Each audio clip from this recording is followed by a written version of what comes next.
The Minnesota Timberwolves have went to the Western Conference Finals in back-to-back years. Last year, they went against the Dallas Mavericks. This year, they went against the OKC Thunder, and they lost in 5 games. Before we get into the roster that they have now, we have to go back and look at what happened last year in the Western Conference Finals against Luka, Kyrie, and the Dallas Mavericks. They had Rudy Gobert with Karl-Anthony Towns in the front court. It was time to move on from one of those players. When they first made the trade to bring in Rudy Gobert, it was always going to be an awkward fit. When you have an offensive superstar on most days and Cat, but he's a terrible defender, mixed in with a very good defender in Rudy Gobert, but he's an offensive liability, you're going to get a clash of different styles there. And that's what happened. It was always a weird fit. And they tried everything. They tried different lineups with those two players. It just didn't work out. And they felt like they reached their ceiling, especially with the new CBA kicking in involving the second apron. It was going to be impossible to go out there and bankroll this team long term with Anthony Edwards, the same with Karl-Anthony Towns mixed in with Rudy Gobert and the first round picks that you traded to bring in Rudy Gobert. So you moved off of Karl-Anthony Towns to bring in Julius Randle and to bring in Donte DiVincenzo. In the regular season, it was always a weird fit. Donte DiVincenzo did not have the same impact with the Timberwolves that he had with the New York Knicks the year before. Julius Randle was dealing with injuries, but he was an up and down player. But when he came back from his final injury, he did shoot 40% from 3. And he was an amazing player to have alongside Anthony Edwards, and Rudy Gobert finally looked like a consistent defensive playmaker yet again on that side of the court. We go to the NBA playoffs. They beat the Los Angeles Lakers in 5 games. Part of that is because the Lakers, they did not have a big man that could stop Rudy Gobert. Rudy Gobert had a 20-20 game, 20 plus points, 20 plus rebounds, the best game of his career. And if JJ Redick went out there and played a center like Jackson Hayes, maybe things would have ended up in a different situation, but he didn't do that. He stuck to his guns, and the Timberwolves, they killed him. And I'm not going to come on here and take that away from Minnesota and say they lucked into a situation last year by going to the Western Conference Finals. They deserve to be in this spot year in and year out. It's the reason why they made it last year, and it's the reason why they made it this year. And their defense took a major step forward when they traded Cat to New York. Julius Randle is an amazing defensive player. He has a lot of size to his game, and the same with Donte DiVincenzo. They go against the Golden State Warriors. They beat the Golden State Warriors in 5 games. You can't put an asterisk to this win for Minnesota. Stephen Curry was out for the majority of the series. He got hurt in the first game. But I'm going to stick to my guns on this. I really feel like Minnesota was still going to go out there and defeat the Golden State Warriors, even if Stephen Curry was fully healthy. Maybe it goes 6 or 7 games, but Minnesota just have a better team and they had more depth. They slowed down Jimmy Butler. Jonathan Kuminga did have some good games, but they played amazing defense. They go against the OKC Thunder. And a lot of the problems that you ran into against the Dallas Mavericks last year, you ran into against the Thunder this year. You did not have consistent playmakers around Anthony Edwards. Anthony Edwards is only 23 years old. He's going to continue to get better. I still look at him as a superstar for Minnesota. He's the face of the franchise. He's a phenomenal player. They were loading up on Anthony Edwards for majority of this series, and no one else could go out there on a consistent basis and help him out. Sure, Julius Randle had a strong game 1. Game 2, he disappeared. Game 3, he really showed up big time. Game 4, he disappeared again. Game 5, he did have over 20 points, but it was too little too late. Julius Randle, he has a player option that he may opt into, carrying over from the New York Knicks with the contract extension that he signed a few years ago.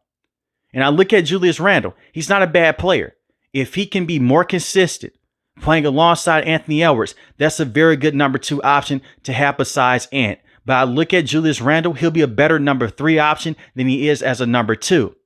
He was getting very frustrated by the Oklahoma City Thunder. They're loading up on him. He'll work into the post. You're going against Isaiah Hartenstein and the same with Alex Caruso. He was able to go out there and bully the Los Angeles Lakers, bully the Golden State Warriors because of their lack of size. When he went against a truly great defense, he did not have the same impact in terms of bullying his way towards the paint and shooting the mid-range shot. So he settled for a lot of pull-up jumpers. And OKC, they'll live with that. Julius Randle, he's a solid 3-point shooter. He's not a great 3-point shooter for his standards.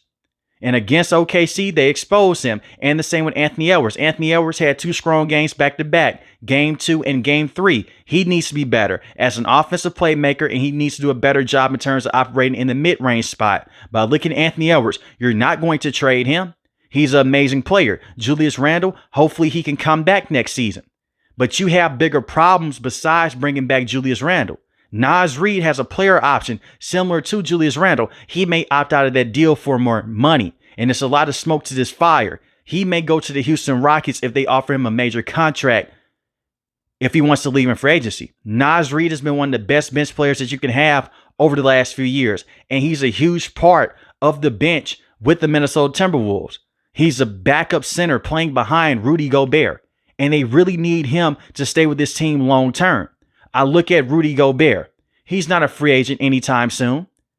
But Rudy Gobert, I mean this in the nicest way possible. I'm not trying to come off as a Rudy Gobert hater. I've been labeled this in the past. He is an amazing defensive player in terms of protecting the rim.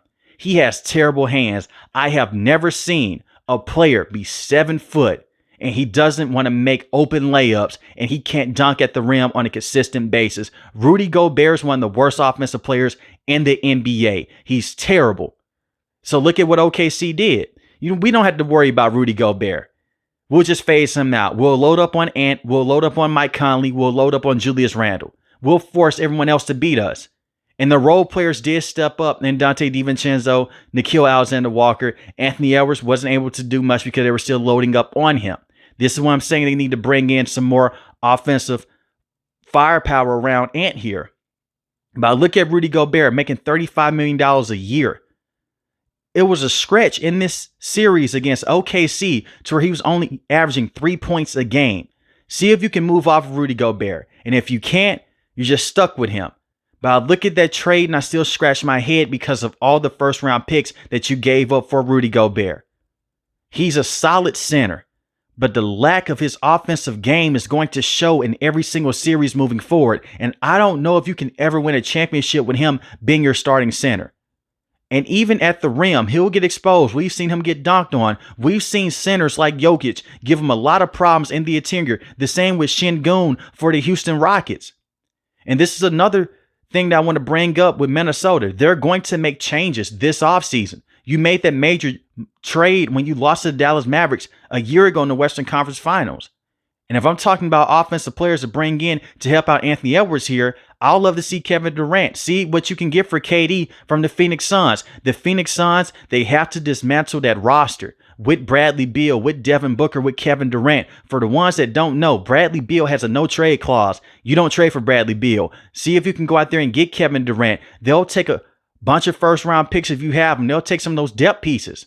But you have to be careful here if you are Minnesota. The way that the NBA is constructed in today's game, if you have a bunch of just very good players and you're starting 5 and your bench can't give you production, 9 times out of 10, you're not going to make a deep playoff run. When you look at players like Dante DiVincenzo, Nickeil Walker-Alexander, who's also a free agent this year, Naz Reid, Rob Dillingham, Terrence Shannon, those can be valuable players moving forward for you. Don't move on from all of them. But if you can move on from some first round picks or maybe just a starter or two, see if you can for Kevin Durant. Don't give up those depth pieces. And I look at Nickeil Walker-Alexander. I think that he's one of those players that you would want to bring back. I think you want to bring him back over someone, Nickeil Alexander-Walker, pardon me. I think that you want to bring him back over someone like Naz Reid because he'll be cheaper. And he was able to go out there and give you very good production in the playoffs against the Golden State Warriors, against the Los Angeles Lakers. Hell, even against OKC, he did a very good job guarding his cousin, SGA. I think that he can come in. He can be a very good player coming off the bench. I look at the Naz Reid situation. Even though he has been special for Minnesota, you can find a center that's cheap that can play both ends of the court. Ideally, you would want to have a center that could come in, play decent defense for you, be able to stretch the court. I look at someone like Jonas Valanciunas. See if you could bring him over to this roster, possibly. I just hate the idea of Rudy Gobert still being with this team right now in the current state that they're in. In Minnesota, they don't have to go out there and take major swings to bring in a player like Giannis, which I think is very unrealistic. You have to trade a lot of first-round picks and trade a lot of young players for Milwaukee in that situation there. But the reason why I'm harping in on Minnesota, I'm saying you have to make a major move here. You look at the Western Conference, a lot of teams, they're not going anywhere. You look at the Golden State Warriors, they'll be back next season with Stephen Curry, Draymond Green, Jimmy Butler. They're going to make some moves in that front court to help out their team. They're trying to make one last push with Stephen Curry. You look at the Los Angeles Lakers with Luka and LeBron. They're going to try to go out there and bring in a center to elevate the game of that roster. The Houston Rockets, they're one of the best teams in the league last season. You look at the OKC Thunder. They're in the NBA Finals right now. They have one of the youngest rosters, and they still have a bunch of first-round picks to play with over the next 5 years. They're not going anywhere anytime soon. You look at the San Antonio Spurs with Victor Wembanyama, and you look at that situation. They may bring in Giannis. So it's a lot of teams here in the West. They're great. In Minnesota, they're right in that mix, but you have to make some changes to this roster. Personally, I like the upside with Rob Dillingham, and the same with Terrence Shannon. Both of those players can be main players with Minnesota moving forward.